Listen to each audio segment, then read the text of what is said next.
Kalau di kantor saya itu setiap hari hilang 1 hari, jadi ada jam tuh.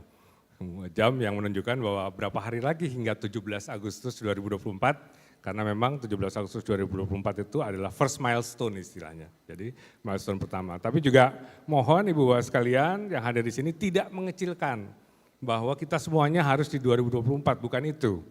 Tadi baik Mas Meta, Bang Andi Noya juga menyatakan bahwa ini kota masa depan.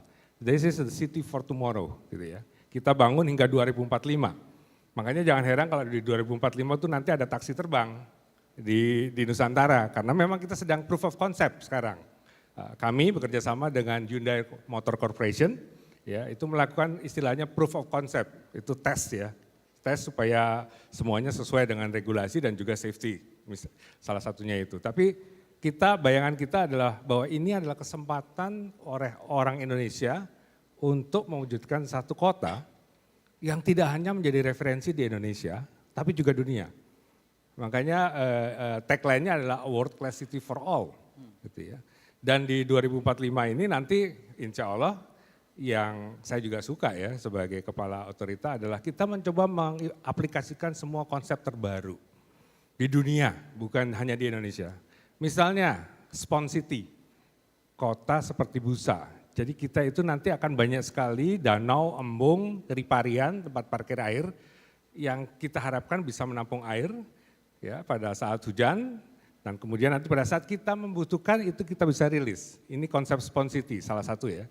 Tapi yang nggak kalah pentingnya Spawn City adalah nature based solution. Kalau nggak penting-penting amat bangun dengan struktur fisik, kita pakai landscape, kita pakai kombinasi antara tanaman-tanaman sehingga itu nanti bisa mengatur tata airnya. Jadi nature, jadi kalau orang kan biasanya oke, kalau banjir kita buat dam, kalau banjir kita buat tanggul. No, it's not like that. Kita pikirin dulu nih, landscape-nya bisa kita atur nggak? Kita bisa punya daerah tempat-tempat parkir air nggak? Kita bisa taruh vegetasi atau tanaman nggak? Mungkin tanaman yang tadi dikasihkan saya gitu ya. Di situ bisa nggak untuk mengatur tata airnya? Satu itu. 2 smart city, ini juga kita nggak akan bicara seperti kota-kota lain, enggak. Semuanya terbagi digital nanti di sana. Ya. Smart water, smart metering, smart untuk kalau di transport itu ada intelligent transport system. 2045 public transportnya tidak akan pakai driver lagi, it's driverless. Nggak pakai driver. Dan kemudian yang kedua rutenya juga dinamis. Jadi nggak perlu ada pergerakan dari base kecil ataupun semacam itu kita sebut adalah transportation pod yang nggak ada gunanya gitu. Kadang-kadang kan lewat halte-haltenya kosong. Kita nggak akan kayak gitu. Pada satu periode tertentu orang akan daftar pakai apps, ya. Kemudian dengan AI kita akan lihat bahwa itu nanti akan rutenya itu optimal. Sehingga nanti rutenya bisa berubah tergantung jamnya, tergantung demand-nya. Itu contoh ya. Kemudian masalah-masalah untuk zero waste misalnya, principles, itu juga kita akan ke sana. Nah Ibu Bapak sekalian ini kan kota yang 256.000 nih hektar, 4 kali Jakarta. Cuma yang kita bangun cuma seperempatnya.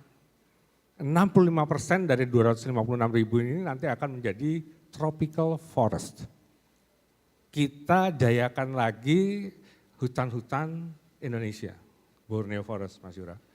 Jadi kalau kita lihat sekarang, ya paru-paru dunia itu kan ada di Kongo, ada di Borneo, ada di Amazon katanya. Di Kongo udahlah banyak masalah gitu ya.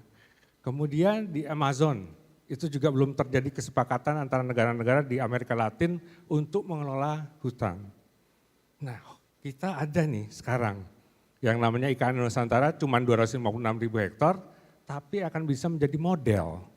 Bagaimana tropical forest atau hutan tropis itu nanti akan berjaya kembali. Itu sebabnya tadi ada yang namanya reforestasi, menghutankan kembali.